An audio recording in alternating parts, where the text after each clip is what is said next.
diagonal pattern. Usually, you'll be able to tell exactly where they're going to go, so you can stay out of their range altogether and just wait for them to pass, or if you need to, do a quick attack to take them out. You can attack them while they're moving. When we reach this room, be careful of the lightning bolts that get spewed out from the clouds. You're not able to actually kill the clouds. Watch out for the knives that are kind of like the spikes of this game. Instead of having just like random spikes, you have some knives to deal with. Now when we go down here, we have some carrots, but we also are able to get our spoon upgrade. Now as we continue on, take out some more carrots and then enter the next room. In this next room is going to be a location of another one of those health lollipops that we got in stage number 3. Watch out for some shish kebabs and then climb down this chain right here and grab the 4th health upgrade. So now we are at our maximum amount of health allowed in the game at 4. Now, like I previously mentioned, there were some changes made to this game that weren't in the original Japanese version. Mainly the main character was changed.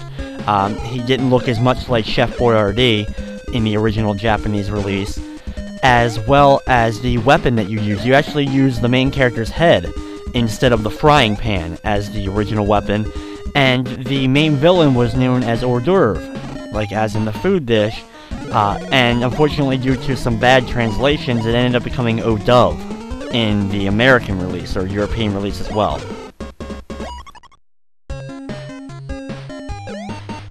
Now as we go through this area, watch out of course for those knives and the carrots that are throughout this whole area, but they're pretty easily dodgeable by just traveling downwards and away from them. Watch out for the spikes or knives here, go through the door. And now we have our last room before the boss battle. There's a few more shish kebabs to deal with, coming at us from different directions. But once you get past them, you can enter this door to the boss room. Now this is easily the hardest boss we've had to deal with so far.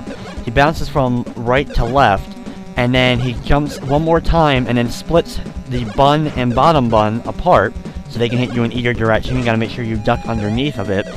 And then they plop right down next to him, so you want to make sure that you're out of the way. Even though you may get hit once and you will go back to your frying pan weapon, just a couple more hits with that, and you should be able to finish him without losing your health. But be careful, especially when he does the split, and then right after that when they fall back down from the ceiling. Now next up is stage number 5, or the meat dish. Even though it is an ice level, and you think this would go better with the dessert, it ends up being the meat level.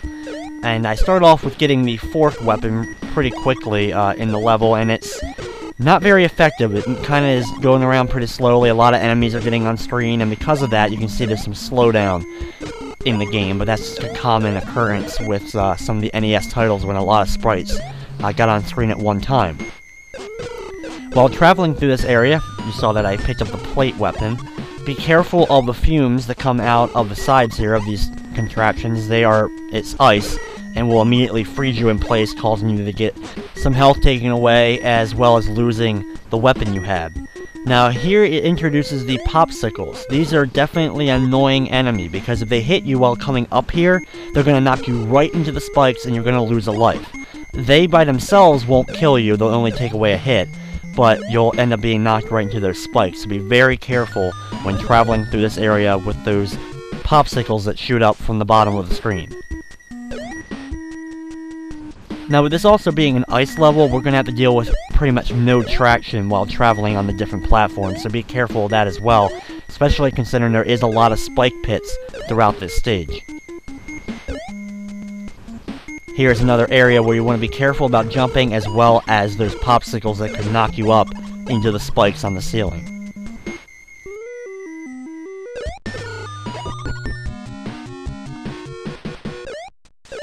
The ice cream cones are pretty easy to dodge. They aren't really the worst nuisance to deal with. When we travel into this room, watch out for the frozen tuna fish that are strapped up at the top here. They will randomly fall. Only certain ones will fall. It's not random. It's usually always the same ones, I'm pretty sure, that are going to fall. If you want to do another one of the bonus games, that ladder on the upper right there will take you to another one of those. However, since we already completed one of each, there's only 2 total in the game.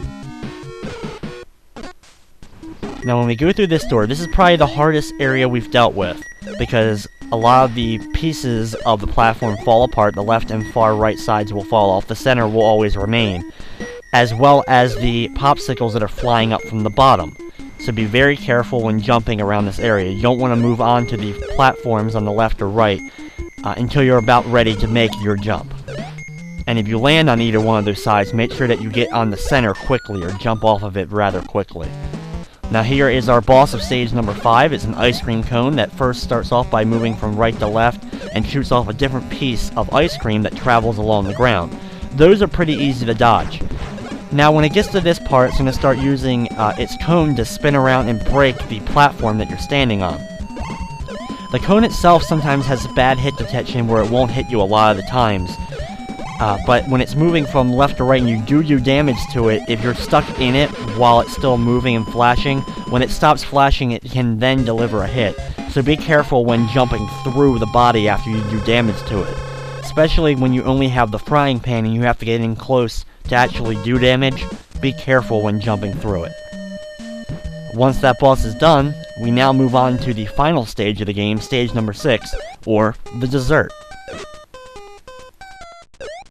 Now, the first real new enemy that we deal with in this stage is the jack-o'-lanterns. As you can see, they arc from left to right, going back and forth, so they're pretty easy to tell where they're gonna go.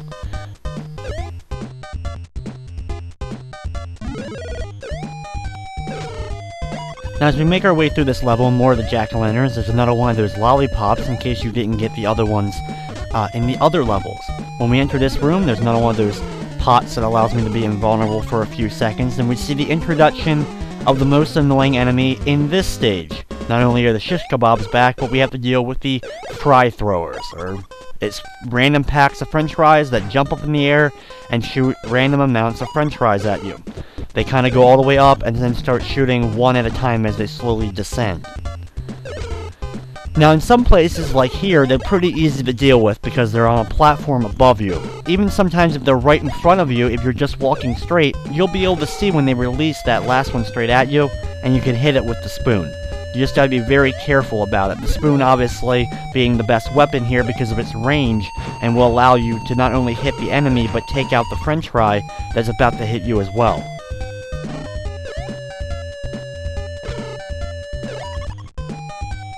Now when we get to this part, watch out for the fish, and when you make the jump, make sure that you're getting ready to already start attacking to take out that jack-o'-lantern before you land on the platform.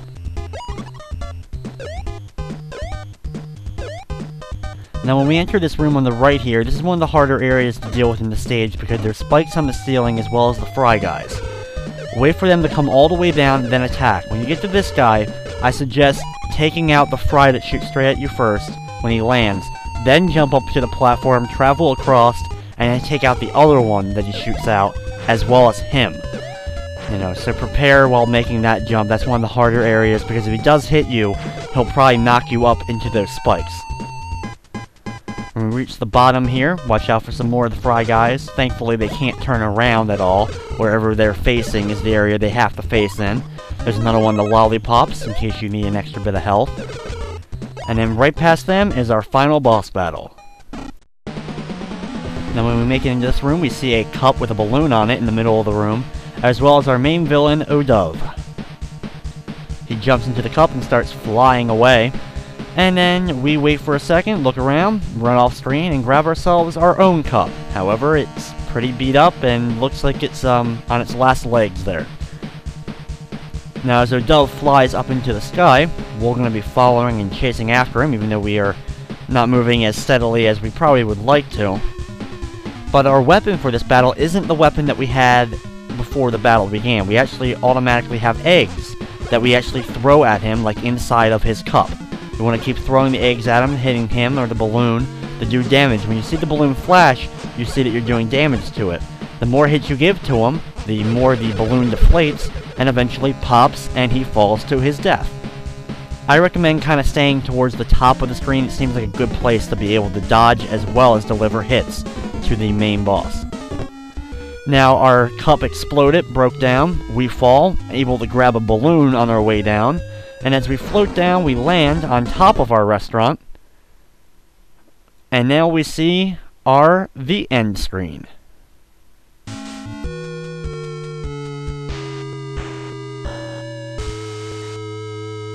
Our main character Cookie drops down, gives us the victory or peace sign, and that is the ending for Panic Restaurant on the NES. A pretty fun platformer. Not a lot of people probably played it back in the 8-bit era.